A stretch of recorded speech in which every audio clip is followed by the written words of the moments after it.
Hello, everyone. Welcome to the Newsbrowse News broadcast. According to CBS News, President Trump has invoked the Defense Production Act, DPA, to address critical constraints in the production of munitions, missiles, and other military equipment. In a presidential memo released on Tuesday, Trump delegated authority to the Defense Secretary to utilize the 190-50 law, which allows the government and private sector to collaborate through voluntary agreements to solve fragile supply chain issues and production bottlenecks.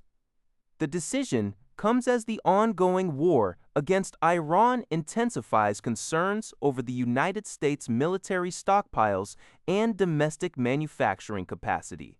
An analysis by the Center for Strategic and International Studies, CSIS, previously indicated that the U.S. might have already expended over half of its inventory of several critical munitions, including Tomahawk missiles, during the conflict. While Defense Secretary Pete Hegseth denied that the U.S. is facing a stockpile crisis, he previously testified that replenishing these supplies could take months or years.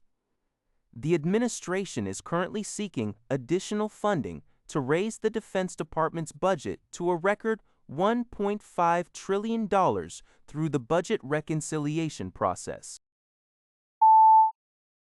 According to Taiwan's Liberty Times, the United States military is actively planning to establish its first permanent weapons and equipment depot for the U.S. Marine Corps on the southeastern coast of Australia.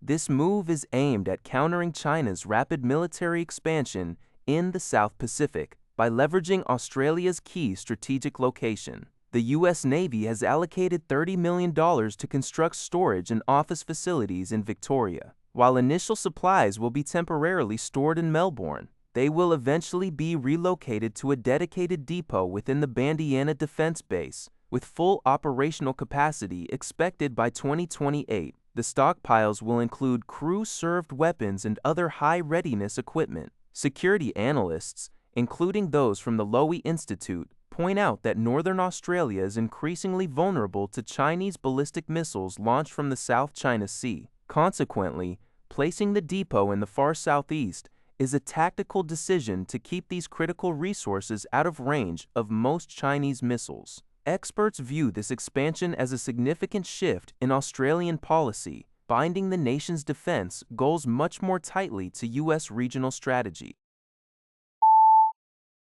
According to the Liberty Times, the newly appointed Prime Minister of the Solomon Islands, Matthew Huang, has proposed the concept of a Pacific-wide security treaty. Introduced during his recent visit to Australia, the treaty advocates for local Pacific nations to take the lead in regional security affairs, effectively excluding Chinese intervention.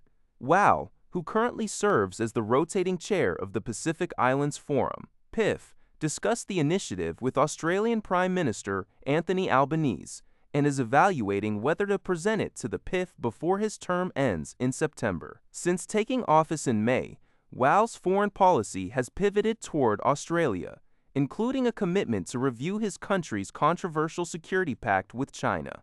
Analysts point out that while this proposal offers a significant strategic opportunity for the U.S. and Australia, it also carries substantial risks.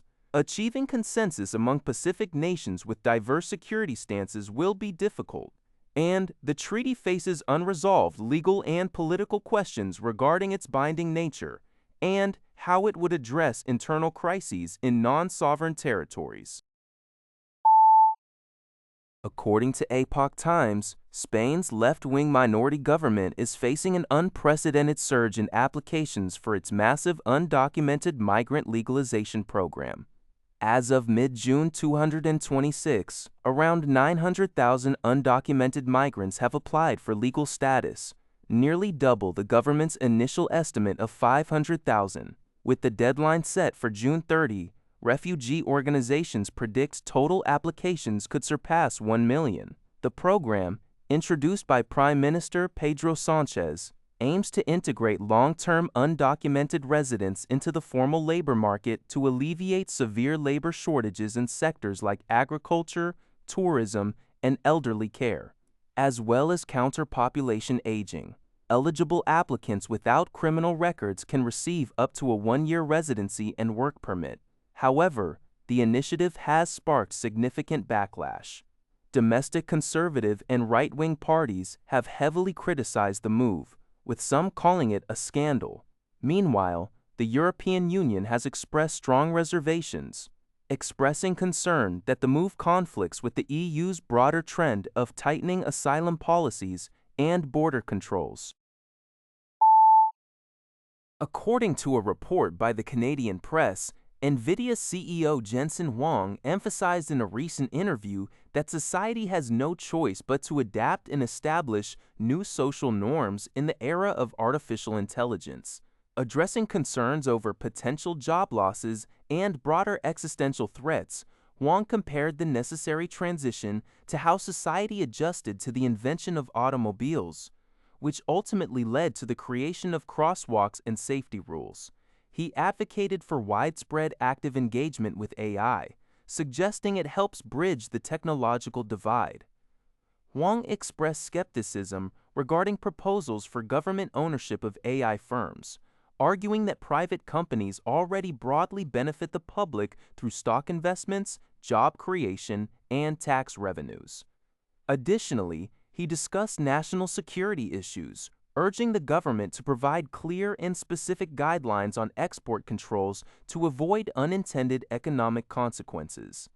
Finally, Huang identified energy infrastructure as a critical vulnerability for the United States, stating that a lack of energy production could stall the country's AI development. He made these remarks in Sherman, Texas, at an event highlighting technologies aimed at cutting AI power consumption. That's all for this video. Thank you for watching. See you in the next video.